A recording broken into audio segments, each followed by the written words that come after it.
In this video I'm going to show you how to use your autoresponder to set up a brand new campaign, and also I'll be giving you lots of tips as well. The first thing we need to do is come to our autoresponder to set up a brand new list. Now this is going to be showing you exactly how to set up a new list for your free gift and for your product. So this is going to show you how to set up a basic list so that you can start building your own email list from your blog and from solo ads, as I've shown you. If you've already got a list set up, then it's still worth watching this video, because I'm going to show you how I set up all my campaigns, so you may be able to take a few extra tips and find out exactly how I set up my campaigns. So it's definitely worth watching, even if you've already set your campaigns up for your products. So let's go to create and manage lists, create a new list. So what we're going to do is just name this obviously something relevant to your product. So for this example, let's just put your product, your product 1.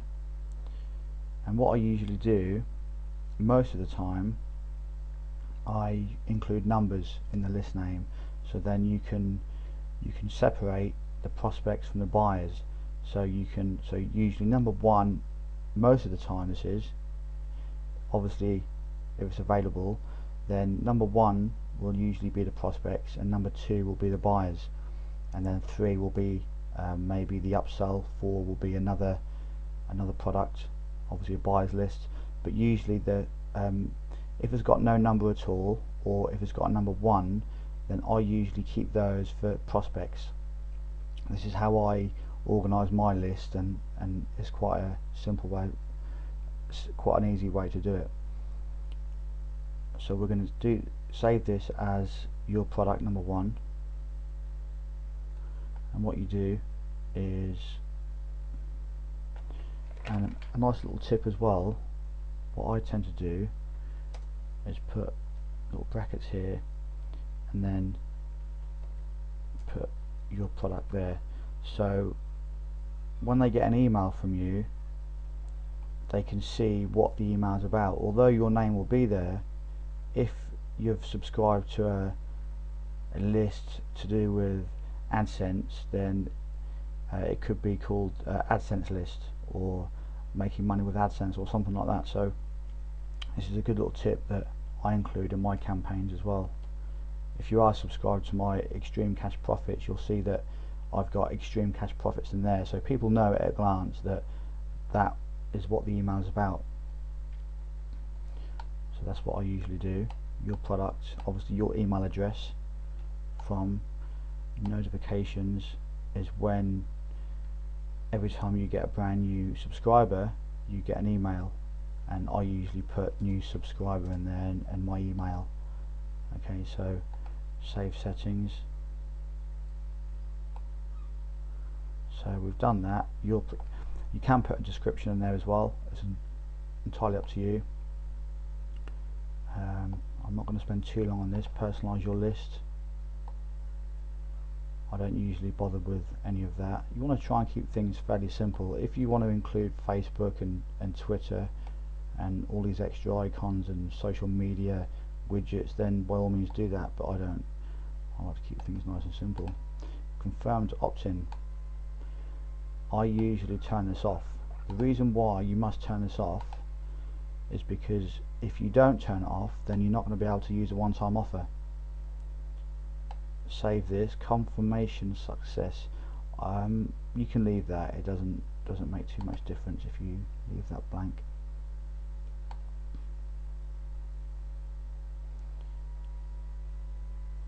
Right, so we've done this. Confirmed opt-in. So what we do now, we've created our new list, which is your product number 1.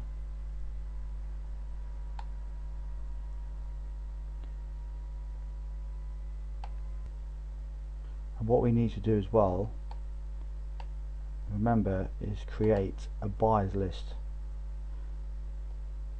Create a new list, because I'm going to set this buyers list up just for an example, and I'm going to show you the automation feature. Your product 2. There you go, that's available, which is great. So again, you'd obviously fill this in, but you could put something a little bit different. Obviously don't put buyers list in here, because this is what your customers will actually see every time you get an email from them. So it's up to you if you want to put something else in there. I do, as I said a few moments ago, I always put something in there so people know it's from me. And then notifications, your name and email. So same procedure as the prospects list.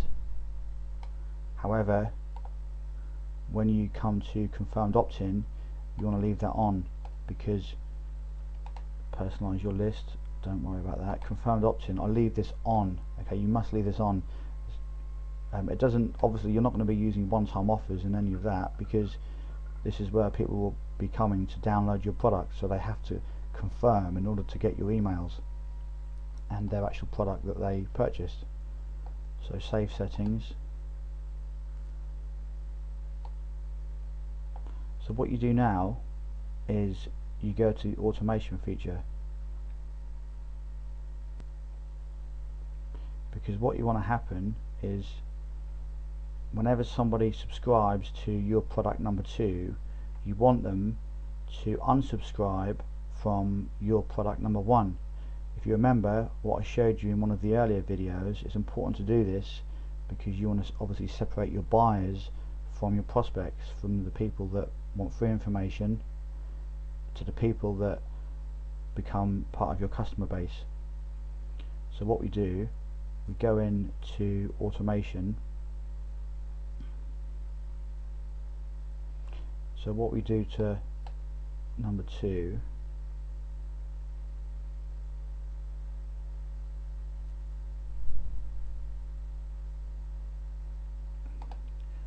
we'll go to your product number 1 and then unsubscribe from your list product number 1 when lead subscribes to product number 2. Now this is the secret to automatically, remember what I said, your sales funnel needs to work on 99% autopilot. So this is what you do, save automation rule. So as soon as somebody downloads your product or opts into your download page to get your product, they will automatically get unsubscribed from your prospect list and they will be on your buyers list. So this is very important. Okay, so that's vital that you do this step. Now if we go to web forms, if you can see now that we're on your product number 1, so this is going to be your prospects list. We obviously need to create a web form. Now I'm not going to create anything fancy, I'm just going to do this quickly, very quickly, for an example. So we come in here, and what I do as well, this is another little tip, I always put first name only. This is what I usually do, because I don't like when people put their first and second name in. It confuses things. This is basically how I do it, so if you want to copy exactly how I set my campaign up, then by all means you can. First name only, save, and then I get rid of this thing at the bottom here because this is just a waste of space, and sometimes I get rid of that as well. And save web form. So first name and email is all you really need. Remember, this is the web form that you're building now so that you can put on your squeeze page. So what we do, settings, name this is going to be your main web form. So I just usually put your product squeeze, and that's usually good enough. And then thank you page, again this is very important because you need, this is probably the most important step, this is when you need to include your one-time offer. So your one-time offer, your one-time offer there, that has to be in there, because as soon as somebody subscribes to your list, you will automatically redirect them to your one-time offer, and this is how your sales funnel is going to function. So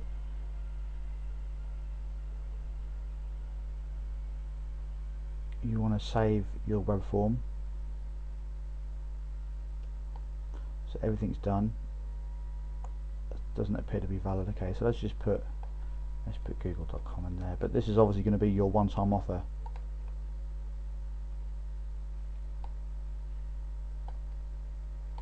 Okay, so now that's done.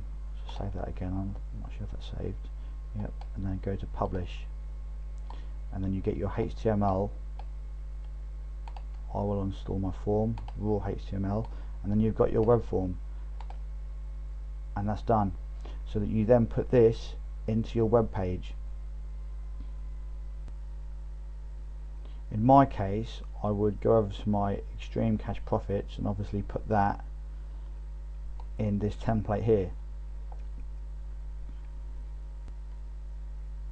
And the next step that we need to think about is tracking. Now remember, one of the other videos that I showed you, in web forms, whenever we set up a new campaign, a new solo ad campaign, we name our new opt-in box, don't we? The name of the solo ad. Now this is your main squeeze page, so this is obviously what you're going to direct traffic to. But every time you set up a new campaign, like for solo ads, and this also applies to different areas on your blog.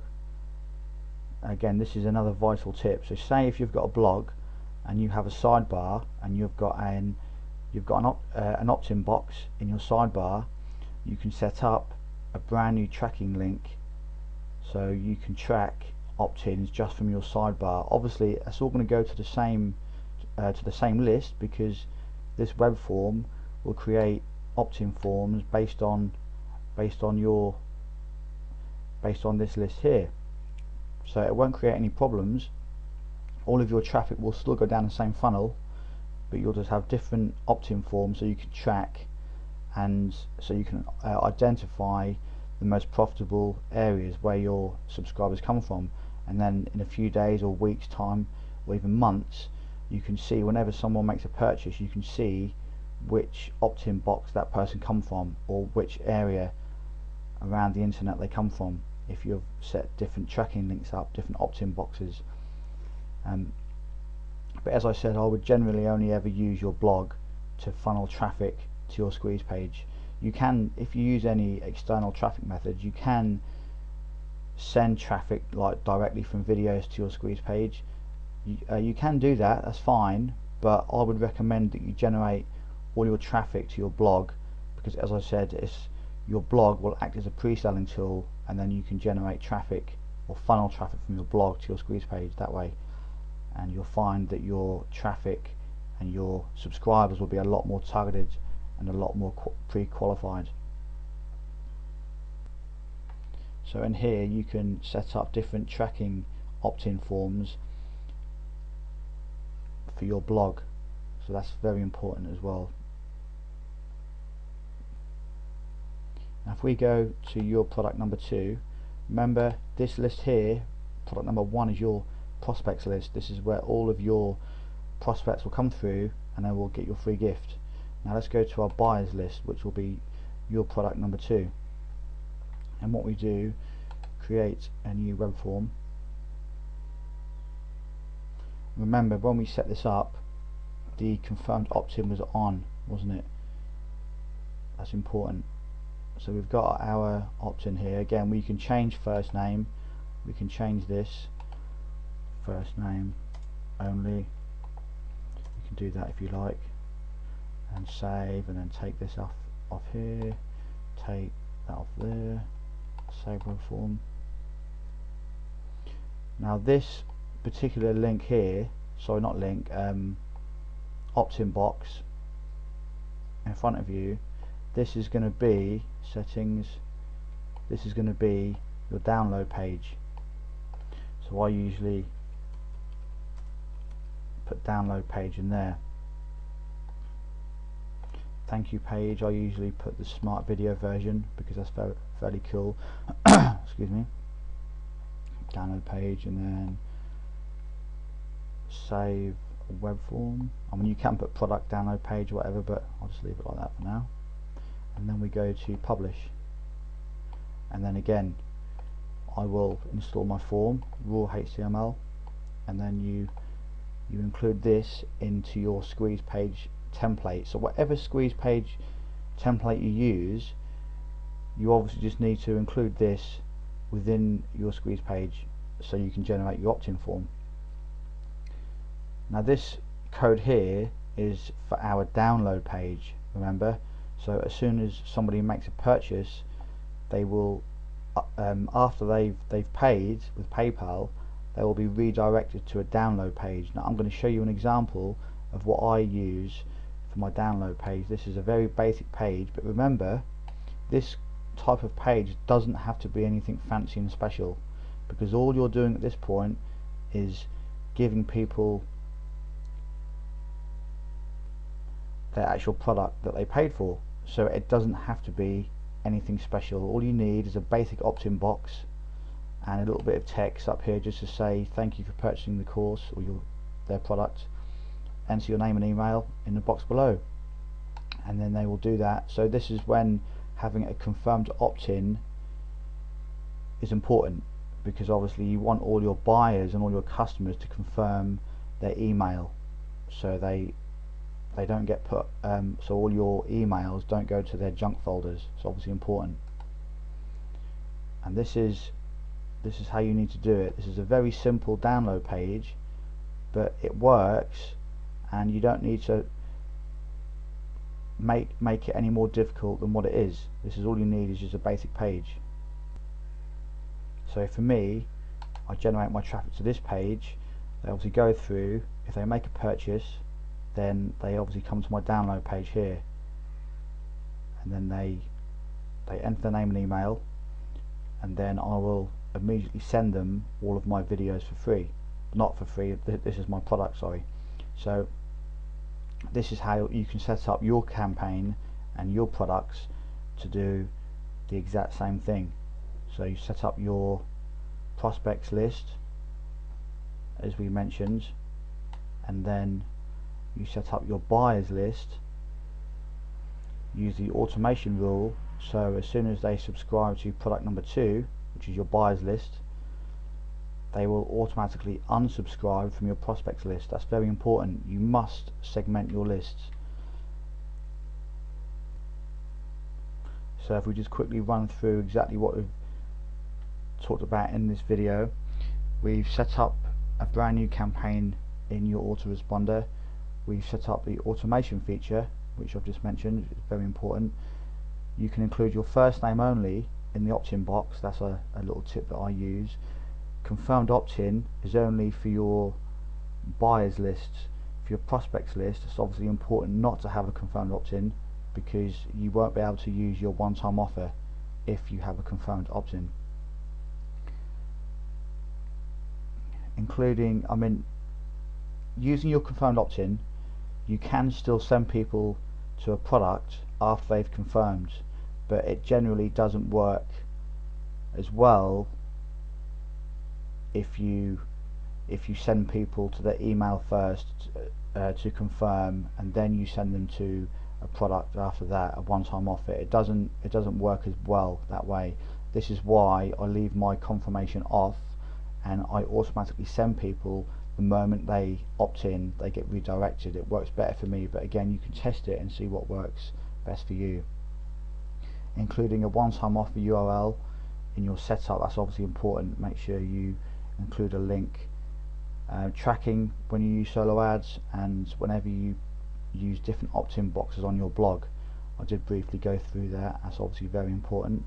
And your download page, I mentioned about having a basic page where your customers can download their product, and make sure that the confirmed opt-in is on on your download page but off on your prospects squeeze page.